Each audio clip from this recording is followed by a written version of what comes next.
The key to victory for the Los Angeles Lakers at the end of this year and into the postseason is not LeBron James. It's not Luka Doncic. It's Deandre Ayton. And yes, I know a lot of Lakers fans are sick and tired of hearing Deandre Ayton's name. We've all seen the clips and the quotes from him saying that he's complaining about them wanting him to play like Clint Capella.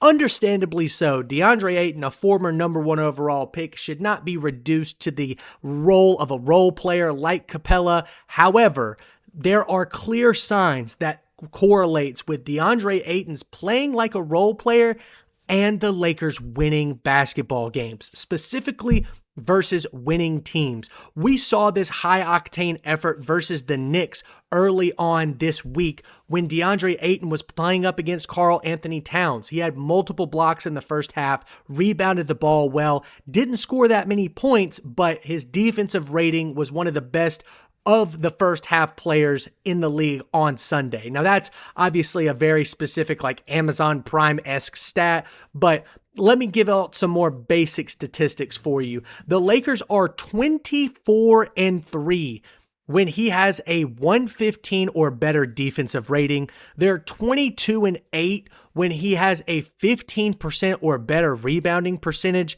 and they're 12-18 when they match up against winning teams. Now, a lot of people will say, well, of course they're, matching up against winning teams and losing because the Lakers are not a winning roster. I actually disagree because most of this gap here for the Lakers comes at the center position. When Deandre Ayton plays against winning teams who usually have good starting centers like Jokic and Karl Anthony Towns, his production drops off the face of the earth. Looking at almost every single basic and advanced statistic, his offensive rebounding, defensive rebounding, assists, steals, blocks, points, rebounding percentage, defensive rating, game score, box score plus minus, they all get worse when they play winning teams. Now, does that have to do with a lack of effort? I would say absolutely. And we actually kind of saw this in the game versus the Knicks early on this week for the Lakers. Deandre Ayton had multiple big defensive possessions back to back early on in the first quarter, including a block on Karl Anthony Towns. But then transitioning into the offense, Luka had to stop the ball and wait for Ayton to get down the floor. Once he did, he actually looked kind of exhausted. Now, can Ayton improve his conditioning? Absolutely. But what comes with that? The will and the want to do so. I usually do not call out players' efforts.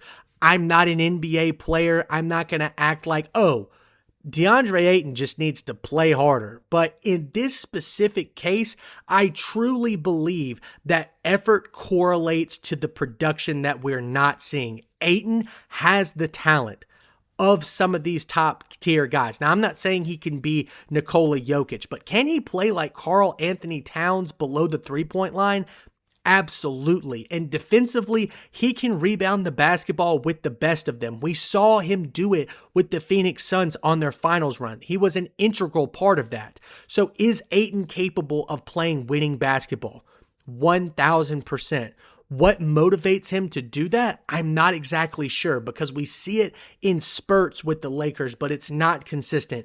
JJ Redick has talked about it in multiple press conferences, how Ayton has to do this consistently for him to see the floor consistently. He's been benched a couple times over the last couple weeks for a lack of effort, at least seen by the coaching staff, and I absolutely understand their frustrations. But let me just go ahead and say this. This was a terrible move from the start, bringing him to Los Angeles. Not because he's not good enough, but because this has been a storyline about Deandre Ayton for years now. Lack of interest, lack of focus, lack of effort on both ends of the floors at spurts and in times where you really need him to do those things the opposite way. That has been the narrative about Ayton now for the last few years, specifically with his time in Portland, and to bring him into the largest media market in the NBA and have an absolute microscope put on him because he's playing with guys like LeBron James and Luka Doncic. terrible idea. I think Jackson Hayes puts in far more effort on both ends of the floor and doesn't have the magnitude that Deandre Ayton has when you're talking about what caliber type of play we're supposed to see from X player. Ayton is supposed to play like an all-star caliber center.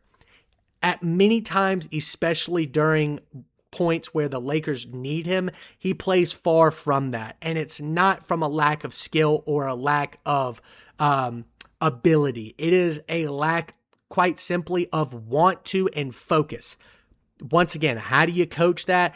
I'm not particularly sure. If I did know, I could almost guarantee you I'd be a coach in the NBA. But that being said, we'll see what happens with Ayton and the Lakers down the stretch. Are they a serious finals contender?